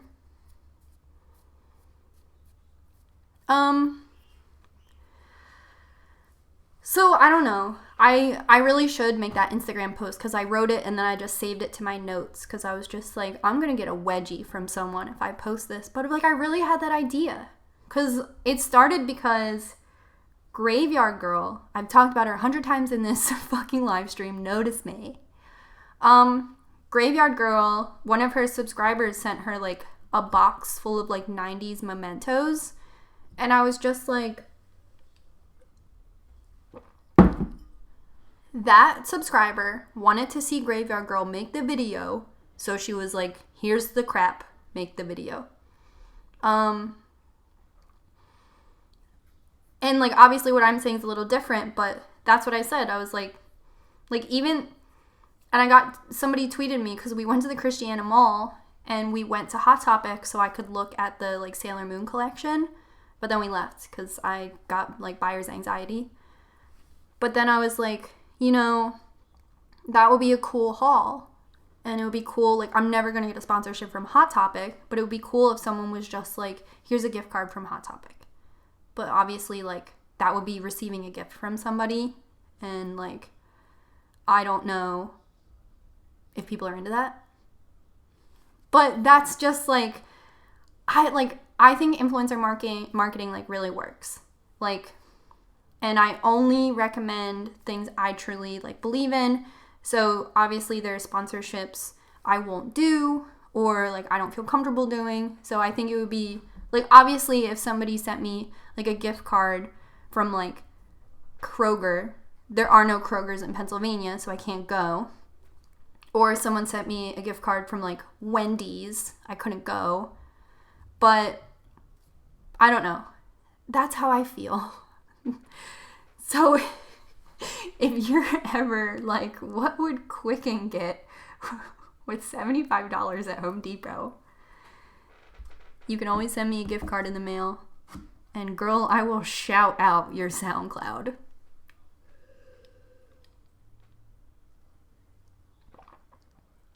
Every time, so I don't know how this is going to sound, so I'm just going to go for it. Every time, like, I go somewhere kind of major, like if I go to a mall or if I go to a show or, like, tattoo convention, I'm always prepared to see someone who recognizes me. And I'm not trying to be Hollywood. Every time I leave the door, is that Quicken? Like, that's not it. I'm just, like, always prepared to see somebody I know. So you can always come up to me and be like, is that you? I couldn't tell because, like, you don't have makeup on. Like, but still. So, like, I'm, like, a mall walker. I definitely like to walk around the mall. And there was a little while where we were going to the King of Prussia, the mall, like, too frequently. And people would tweet me, like, was that you? And I'm like, yeah, you don't have to say hi because I have, like, jam hands. But if you want to say hi, I don't mind. I'm always prepared.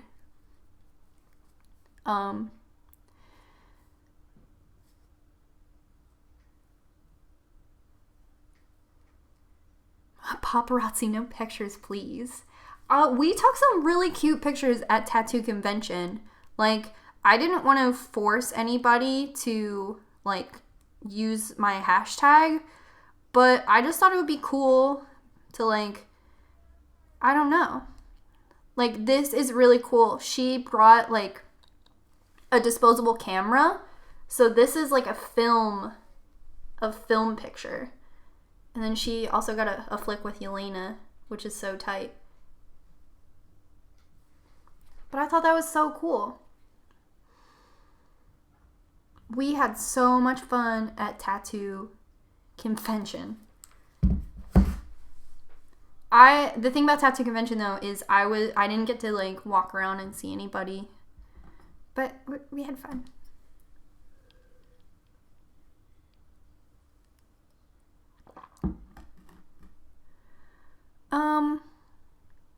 Maybe I'll post that on Instagram.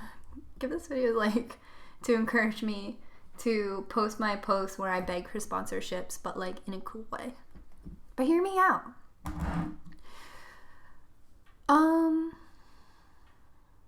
Do you have any apartment hunting tips for a larger city? I'm currently looking for my first apartment downtown Toronto and I'm stressing. So I would just say make sure you go to any apartment that you, like, are lusting after, because people take really good photos or people take shit photos and you never know.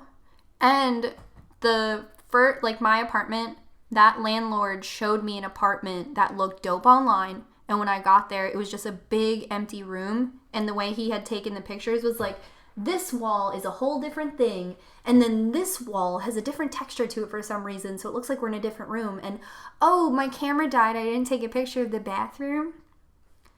When I saw that apartment, I, like, wanted to die. Then I was like, this won't work for me, I'm really sorry. He was like, I have another apartment that I haven't listed yet. That's when I saw the apartment that I ended up choosing. Though the first apartment had higher ceilings, and sometimes I wonder if that's what I really wanted. But if I can give you one piece of advice, if you're looking for apartments online, make sure you make appointments to see them. and talk to the guy and say what you don't like about the apartment. Like, if you're worried about his little fucking feelings, like, just be aggressive and just be like, I don't like this apartment. Do you have any other ones? I don't like this apartment. I smell like some kids smoking weed, and I said no college kids. So yeah. I got a email from Zillow the other day that was like 10 tips on taking a good picture of your listing. And I was like, you sneaks helping each other. So definitely visit these apartments and bring a friend if it's like from Craigslist. I wish I could see you at a mall. I don't want to say I'm well traveled, but yeah, we ended up in Delaware the other night. And I'm sure, like, we were walking around, and the girl who added me was like, why the fuck is Quicken in Delaware? So you never know when I'm going to be around. Would you ever travel to Canada? So, I have to get my passport, but I really want to. I feel like if I had a reason to go to Canada, it would be really cool. If someone sent me to Canada, I would go. My homegirl lives in Canada, so that would be pretty chill to like go there and see her. But whenever I've hosted people, they always come with like an agenda. They're like, hey, I'm in Philly, I have to do this one thing, and then we can hang out. I would want to figure out what that one thing would be, and then I would probably go anywhere.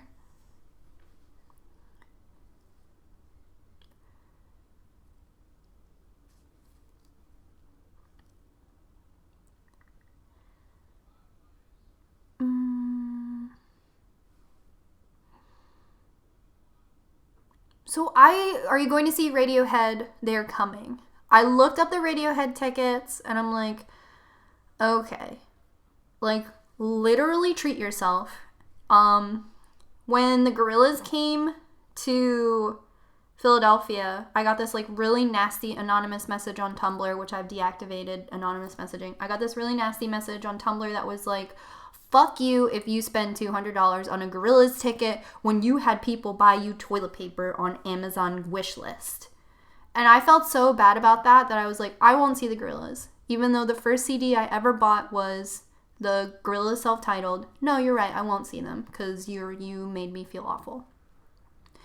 So I was scared of that person still enjoying my content and like talking about getting Radiohead tickets. I thought, you're gonna spend money on Radiohead tickets when you could be donating your money to the ASPCA instead. So after I get over that hurdle, I'd love to see Radiohead. I really love Radiohead. I don't talk about it enough because I don't know if they're like mainstream and you don't expect it from me. You know, I worry. The tickets are kind of expensive though, and it is like stadium seating because it's like a huge deal. But girl, I do love Radiohead. No one in my circle likes Radiohead either. So it was either I'm going alone or I'm forcing someone to come with me who doesn't love Radiohead. And for those prices, you gotta be in. The old front desk girl at my old salon likes Radiohead though. When Moonshaped Pool came out, I was like obsessed with it. Like just crying on the subway. Like, how do they make these sounds with instruments? And she was like, oh, dope, tell me about that album. So, like, that's my lead. I have to text her and be like, would you spend $85 plus service fee on tickets to see Radiohead and, like, with me? And, like, like, we don't hang out very often, but, like, girl, let's catch up for $100. So yeah, I've considered them, and that was my line of thought. If you work at Ticketmaster and you want Quicken to write Ticketmaster across her forehead, I'll do it.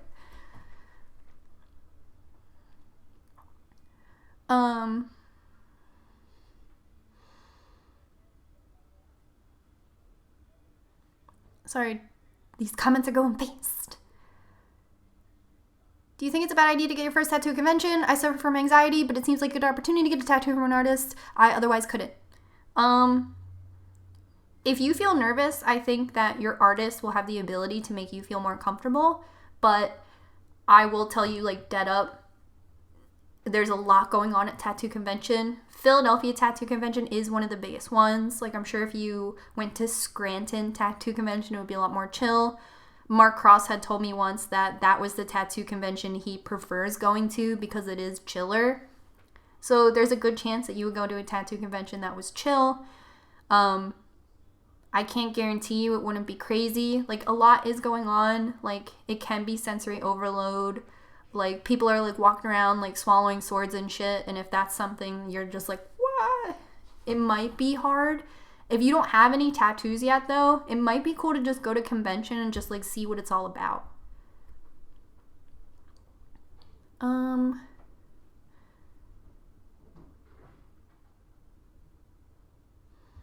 I feel like the concert struggle is so real. I keep bringing my friends who only mildly like Alice Cooper to Alice Cooper concerts.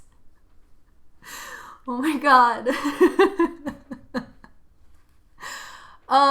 So it is almost 10 o'clock my time, so I am actually going to cut this right here because my outro is going to be 5 minutes because I want to thank you guys. I want to thank everybody in the super chat. I'm going to feature you in the comment section of my next live stream because you guys are legends. Thank you for bringing any sort of support to my channel. You know, this is a low budget slow-mo lab kind of operation, so it is, you know, any sort of like interest from you guys, if it's a question for 5 Fact Friday, if it's a submission for Tattoo Talk Tuesday, if it's a letter you sent to my P.O. box, if it is a portrait of Ethan that you painted, you guys always keep me, no! You guys always keep me grounded, and you know that I'm at a point where I'm really working through like negativity and stuff like that, and I do feel like it is a symptom of YouTube, and when I watched Graveyard Girl do it, she got through it. So thank you guys for your patience and working through everything. I'm excited for this new space. I hope that it brings me the clarity I've been searching for. I feel great. People are telling me I'm looking good, and I feel good too. So thank you guys always. Love and support to all of you. You keep this channel going, and the back and forth is unreal. Like I said, just comments, likes, your subscriptions, your recommendations, your advice. Like, I can always just be like, man, I have a question. I'm not going to look it up. I'm just going to go to Twitter and get the real deal. So thank you guys so much. You can follow me on Instagram. My username is QuietCoolKid. I do update my story every day if you want to get those deets. And I post photos and memes. You can follow me here on YouTube. If you had a tattoo question, I may have seen it and just answered something I'd never answered before. If you had a question, definitely go to my page, do my search bar, or type Quicken and then your question. And I promise I have a tattoo dedicated video to that subject. I saw someone saying like, you know, tattoo ideas, and I'm just like, oh, I made that video. Definitely search it. That content is timeless. I might have a different hairstyle, but that shit's still good. So, yeah. Unless there's any videos you want me to update because you feel like maybe, I don't know, things have changed, like healing procedures and stuff. That's one of my most viewed videos. And I'm just like, well, let me know. I love you guys so much. I love the comments. Sorry if I just like dead up missed what you said. I hope you understand that the comment section does go pretty quickly. If you missed the beginning, the middle, the end, you had to go use the toilet. This video will, I will archive this video. It does just take like a day. So I love you guys. Thank you so much. If you've asked me about my P.O. box, I have a video 4 or 5 videos back where I'm like decluttering, and I hid the address to my P.O. box in the description of that. I'm sorry I'm weird about it, but if you're looking for it, that's where it is. It's also on my Twitter. Good night. Good night to you. And good night to Ethan. Here's some more Ethan fan art. Here's the weirdest McDonald's cup I've ever had. And I love you. Someone asked about this shirt. It's vintage. It's from my Dustin tutorial. I love you guys.